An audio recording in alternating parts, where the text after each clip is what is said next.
Hello student, আজ আমি তোমাদের পুরক্ষণের আরেকটি অঙ্ক নিয়ে চলে এসেছি। দেখো পাঁচের দাগের অঙ্কটি কী আছে, দেখো এটা কষে দেখি 24-এর পাঁচের দাগের অঙ্কটি। দেখো এখানে কী লেখা আছে, দেখো sec square 12 degree minus 1/10 square 78 degree equal to 1, এটা প্রমাণ করতে দিয়েছে। তাহলে আমাদের দেখো, আমি যদি প্রথমে বাম পক্ষটাকে টুকে নিই, তাহলে বাম পক্ষ লিখি।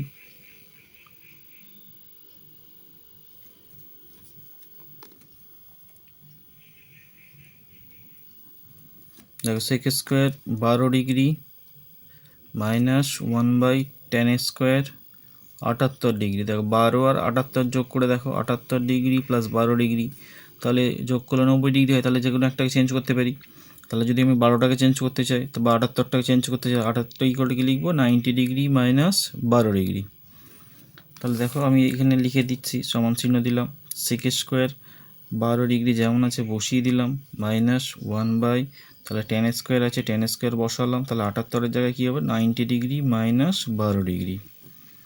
এবার দেখো সেক স্কোয়ার যেমন আছে বসিয়ে দিলাম, 12 ডিগ্রিটাও বসিয়ে দিলাম, মাইনাস আছে দিয়ে দিলাম। তাহলে 1/10 উল্টো কী হবে, কট। তাহলে কটে স্কোয়ার, এখানে যে অ্যাঙ্গেলটা বাদ দিয়েছি তাহলে এটা 12 ডিগ্রি হয়ে গেল। দেখো সমান চিহ্ন দিলাম। সেক স্কোয়ার যেমন আছে বসিয়ে দিলাম, সেক স্কোয়ার 12 ডিগ্রিটা বসে গেল, মাইনাস আছে বসে গেল। তাহলে 1/কট সমান কী হয়, 10। তাহলে এটা কী হয়ে যাবে, 10 স্কোয়ার 12 ডিগ্রি। তাহলে এই যে sec square theta minus 10 square theta equal to 1, সেই একই নিয়ম। তাহলে এটা দেখো sec square 12 degree minus 10 square 12 degree 1, তাহলে এটা কী হয়ে গেল, প্রমাণিত হয়ে গেল। কেন হলো এটা, কারণ এটি একটি সূত্র আছে। কী সূত্র, দেখো sec square theta minus 10 square theta equal to 1, সেই কারণে এই ইকুয়াল টু আমরা 1 লিখলাম।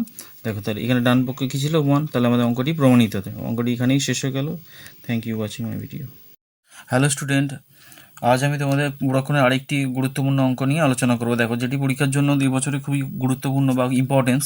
দেখো 6-এর দাগের অঙ্কটি কোষে দেখি 24, আর পুরক্ষণের এই যে অঙ্কটি এ বছরের জন্য খুবই গুরুত্বপূর্ণ। দেখো কী অঙ্কটি আছে, 1 + 10a/10b equal to sec square এ। এটা কি প্রমাণ করতে হবে। আমাদের দেওয়া আছে a + b সমান 90 ডিগ্রি, এটা দেওয়া আছে। তাহলে এবার দেখো আমাদের যেটা বাম পক্ষ আছে, আমি যদি টুকে নিই তাহলে কি লিখবো, বাম পক্ষ সমান কী আছে, দেখো 1 + 10a/10b। আমাদের ডান দিকে কি লক্ষ্য রাখো, যেহেতু প্রমাণ করতে হবে সেক স্কোয়ার এ, তাহলে যদি আমি বিটাকে শুধু চেঞ্জ করি তাহলেই হয়ে যাবে। দেখো 1 যেমন আছে বসিয়ে দিলাম, প্লাস চিহ্ন দিলাম, 10 আছে বসিয়ে দিলাম, তাহলে 10 বি এর পরিবর্তে আমি কি লিখতে পারি, 10টা যেমন আছে বসিয়ে দিলাম, বি এর পরিবর্তে 90 ডিগ্রি মাইনাস এ লিখলাম। দেখো আবার যেমন সমান চিহ্ন আছে দিয়ে দাও, 1 + 10 এটা যেমন আছে বসিয়ে দাও। দেখো 10-এর অপোজিট কী হয়, কট, আর যে অ্যাঙ্গেলটা আমরা বিয়োগ করবো সেই অ্যাঙ্গেলটা এখানে বসিয়ে দেবে। তাহলে 1 + 10, উপরেরটা যেমন 10 আছে বসিয়ে দিলাম, তাহলে 1/cot এ, এটাও মানে 10 বসে গেল। দেখো 1 + 10 মানে কি হচ্ছে, 10 স্কোয়ারে। তাহলে 1 + 10 স্কোয়ার ই মানে কি হয়, সেক স্কোয়ারে।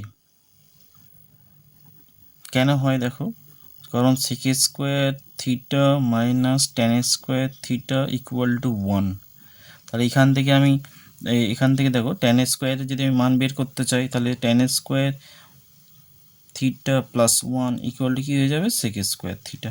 তাহলে আমি এটার পরিবর্তে দেখো 1 + 10 স্কোয়ার এ পরিবর্তে সেক স্কোয়ার ই লিখেছি। দেখো ডান দিকে কী ছিল, সেক স্কোয়ার এ। তাহলে অঙ্কটি আমাদের প্রমাণিত হয়ে গেল, বাম পক্ষ সমান ডান পক্ষ প্রমাণিত হয়ে গেল।